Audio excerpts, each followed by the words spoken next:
नमस्कार दोस्तों, मैं प्रभाकर आज आप सभी के लिए लाया हूँ संस्कृत रुचिरा भाग 1 यानी कक्षा 6 के लिए उपयोगी यह पुस्तक है।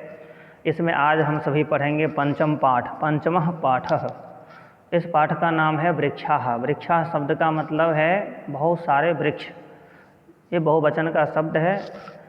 तो आगे हम देखते हैं इस पाठ में क्या कहा गया है, कौन सा श्लोक है, क्या भावार्थ है, क्या अर्थ है, आगे हम विस्तृत से समझ पाएंगे। इस प्रकार से पंचमः पाठः वृक्षाः, ये तो आप समझ ही लिए हैं। आगे चलते हैं। यहाँ पे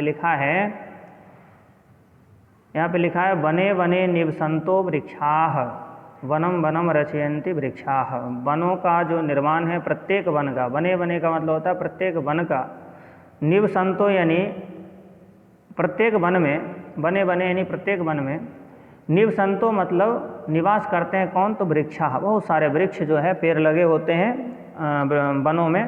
तो ये बात कहाँ है, आगे है वनम वनम रचयन्ति वृक्षाः। अगर वन की रचना की बात कही जाए तो प्रत्येक वन का जो है निर्माण वृक्षों के द्वारा ही होता है। वृक्ष का जो समूह है, उन समूहों को हम वन कहते हैं।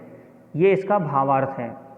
यह अगर एक लाइन में अगर हिंदी भावार्थ समझने का प्रयास करें तो कहा जाता है कि प्रत्येक वन में वृक्ष रहते हैं। ये तो निश्चित है, वृक्ष प्रत्येक वन को बनाते हैं, अर्थात वृक्षों से ही वनों का निर्माण होता है। इसीलिए वृक्षारोपण, पौधारोपण इत्यादि अति आवश्यक है। इससे सिर्फ मानव मात्र का ही कल्याण नहीं होता है, जितने भी पृथ्वी पर जीव जंतु हैं सभी का कल्याण होता है।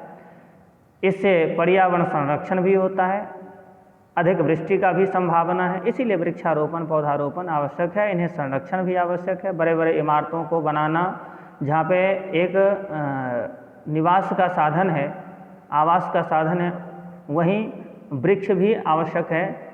श्वास इत्यादि के लिए, छाया इत्यादि के लिए, फल पत्ती के लिए, फूल के लिए, लकड़ियों के लिए वृक्ष का होना अति आवश्यक है। और विशेष बात यह है कि इससे हम स्वच्छता बना करके रख सकते हैं। अगर वृक्ष लगाएंगे तो स्वच्छ भारत जो अभियान है उसमें भी हम सहयोग कर सकते हैं। इसीलिए पौधारोपण, वृक्षारोपण करें, मेरा मानना है। आगे देखते हैं। दूसरा जो श्लोक है, शाखा दोला सीना बिहगाह तह कीमपि कूजंती। शाखा दोला, शाखा कहते हैं टहनी, जो वृक्ष में जो टहनी लगे होते हैं उसको हम शाखा कहते हैं। वृक्षों का जो शाखा है वो डालियों को शाखा कहते हैं। आगे है दोला। दोला का मतलब है झूला। आसीनः बैठे हुए, बिहगा यानी पक्षी, चिड़िया वगैरह जीव जंतु जो भी पेड़ पौधों पे रहते हैं उनके लिए कहा गया बिहगा। किमपि यानी कुछ भी, कूजंती यानी कूजते हैं।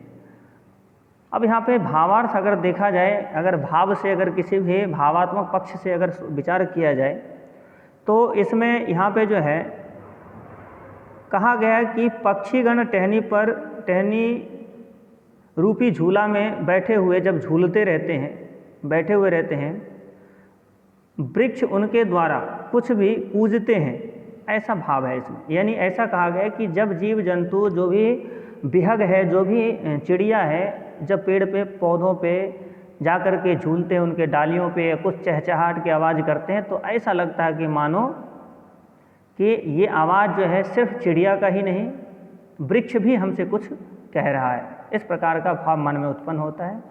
वास्तविक बात यह है कि जब आप घूमने जाते हैं तब इस प्रकार का जो भाव है वो आप समझ पाएंगे। घूमने जाते हैं, जैसे बाग बगीचों में घूमने जाते हैं, पार्क इत्यादि में मॉर्निंग वॉक इत्यादि करते हैं सूर्य उदय के समय में, तो इस प्रकार का भाव जो है वहाँ पे प्रत्यक्ष रूप से देखने को मिलेगा और आप सोच पाएंगे वहाँ पे जा कर के। ऐसा लगता है कि सिर्फ ये जो चहचहाट की आवाज़ है सिर्फ पक्षियों का ही नहीं, ये जो है वृक्षों का भी है, ऐसा महसूस होता है।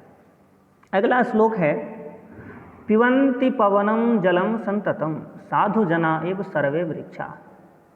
कहा है कि जो वृक्ष है ना, उनके लिए कहा गया है पिबन्ति यानी पीते हैं क्या, जलम पीते हैं, जल निरंतर, वो भी भूमिगत जल पीते हैं, जलपान करते हैं वृक्ष। साधु जना इव सर्वे वृक्षा, और इनका जो स्वभाव होता है वृक्षों का वो साधुओं की भांति। जिस प्रकार से साधु बिना कुछ लिए, बिना कोई स्वार्थ के ही लोगों का परोपकार करते हैं, ठीक उसी प्रकार से वृक्ष है, नदी है, गुरु है, ये सब जो है बिना स्वार्थ के ही लोगों का परोपकार करते हैं, और उस परोपकार को हमें समझना चाहिए। किस प्रकार से परोपकार करते हैं, तो कहा है कि इसमें भावार्थ अगर एक पंक्ति में देखा जाए, वैसे आपको निचले पंक्ति का जो है शब्दार्थ बता दूं। साधु जना का मतलब होता है सज्जन, इव का मतलब होता है मानो। इस प्रकार से मानो सर्वे वृक्षा, सर्वे का मतलब होता है सभी, वृक्षा का मतलब होता है बहुत सारे वृक्ष, पवनम हवा, जलम जल, संततम यानी निरंतर, पिबंती यानी पीते हैं। प्रत्येक शब्द का अर्थ आपको मैंने बता दिया है। अगर एक पंक्ति में अर्थ कहा जाए, अगर एक पंक्ति में अर्थ समझना चाहते हैं तो इस प्रकार से समझ लीजिए कि सभी वृक्ष सज्जन लोगों की तरह है, वे निरंतर पवन और जल का पान करते हुए लोगों का सेवा कार्य करते हैं, लोगों के लिए सेवा करते हैं, परोपकार करते हैं। इस प्रकार से सेवा कार्य करने वाले व्यक्ति को भी हम सम्मान देते हैं, तो हमें वृक्ष का भी सम्मान देना चाहिए। वृक्षों का रोपण और वृक्षों का पालन करना आवश्यक है हम लोगों के लिए। आगे जो है श्लोक है स्पृशन्ति पादैः पातालम। एक पंक्ति यहाँ है स्पृशन्ति पादैः पातालम, और दूसरी पंक्ति इस प्रकार से है नभः शिरसु वहन्ति वृक्षा। अब अगर हम इसका शब्दार्थ पहले देखें तो स्पृशन्ति का मतलब है छूते हैं, पादैः यानी पैर से, पादैः यानी पैर से, पातालम, पाताल को कहते हैं जो निचला भाग होता है ज़मीन के अंदर, उसको पाताल कहते हैं। आगे है नभः शिरसु वहन्ति वृक्षा। नभः का मतलब होता है आकाश, वहन्ति यानी ढोते हैं, शिरसु यानी सिर के ऊपर। जैसे कोई व्यक्ति वजन रख करके ढोता है, ले जाता है इधर से उधर, उसी को कहते हैं शिरस्सु, यानी सिर पर ढोने को कहते हैं वहन्ति, ले जाना, वहन करना, ले जाना। तो इस प्रकार से इसका शब्दार्थ है। तो भावार्थ समझ लेते हैं। कहा गया है कि वृक्ष जड़ रूपी पैरों से पाताल को छूते हैं और सिर पर आकाश को ढोते हैं, इस प्रकार से महसूस होता है। इतनी ऊंचाई से अगर देखा जाए वृक्षों को, ऊंचे ऊंचे वृक्षों को देखा जाए तो ऐसा लगता है कि आसमान उसी के वृक्ष के ऊपर ही टिका हुआ है, इस प्रकार से। और वास्तविक बात यह है कि वृक्षों का और आकाश का संबंध जो है वो बहुत अभिन्न है, क्योंकि वृक्ष अगर नहीं है जिस क्षेत्र में, वन्य क्षेत्र के अलावा जहाँ जहाँ पे भी आप जाइए तो वहाँ पे बरसात का जो है मात्रा बहुत कम है, बारिश नहीं होती, वर्षा नहीं होती, तो लोग परेशान रहते हैं। इसीलिए वृक्ष का लगाना वर्षा के लिए भी लाभप्रद है, यानी आप वृक्ष लगाएंगे तो वर्षा हो पाएगा। आगे देखते हैं, पयोदर्पणे स्वप्रतिबिंबम कौतुकेन पश्यन्ति वृक्षाः। पयोदर्पणे, पयोदर्पण का मतलब होता है जल रूपी दर्पण में, यानी जल रूपी शीशे में। पयोदर्पणे, स्व का मतलब होता है अपनी, कौतुकेन यानी उत्सुकता पूर्वक, बड़े भाव से, मनोभाव से। स्वप्रतिबिंबम अपनी परछाई, अपनी परछाई को कहते हैं स्वप्रतिबिंब।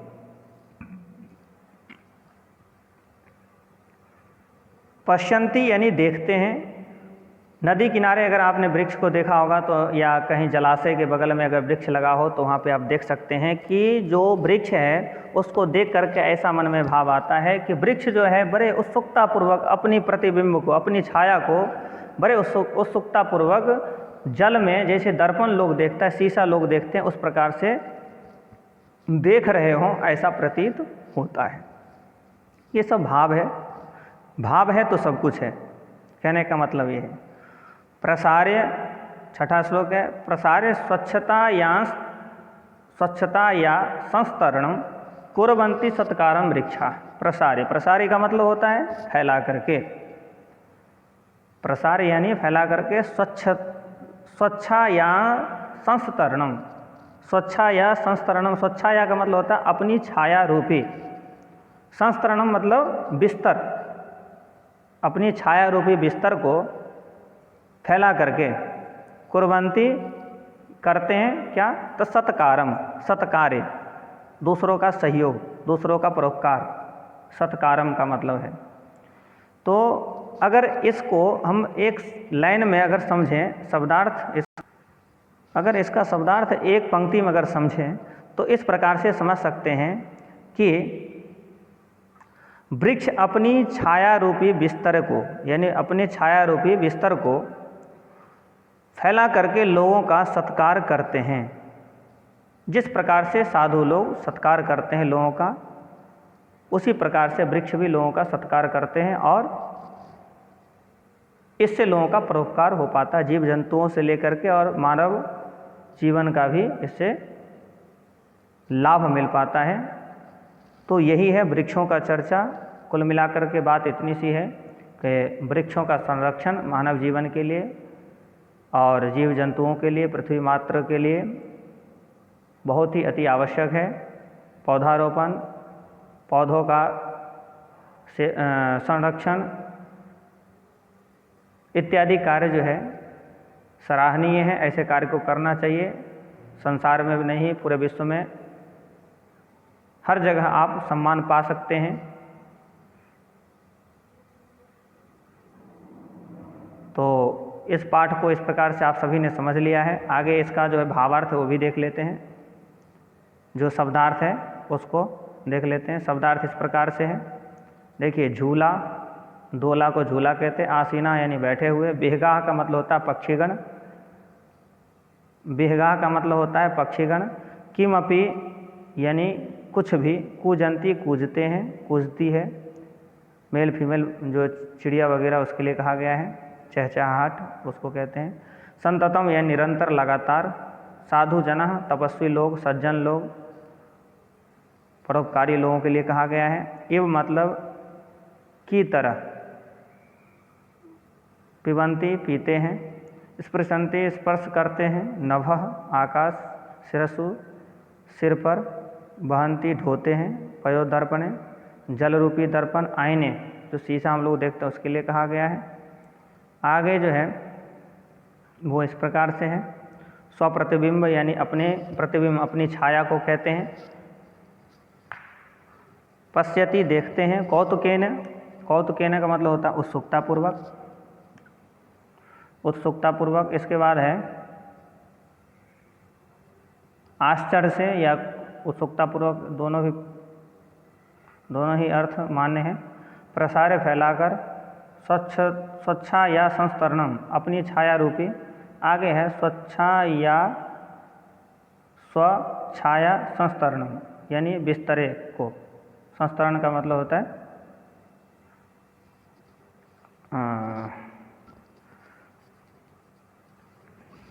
जो भी है यहाँ पे शब्दार्थ दिया गया है। आगे जो है सत्कारम यानी आदर। इसके बाद है अभ्यास कार्य। अभ्यास कार्य इस प्रकार से है, वचनानुसारम रिक्त स्थानानि पूरयत। आगे अभ्यास कार्य जब हम बनाएंगे वीडियो तब बताएंगे, उसमें अभ्यास कार्य की जानकारी, विस्तृत जानकारी देंगे। तो इस प्रकार से जो है आप सभी अपने जो है विषय को समझ सकते हैं।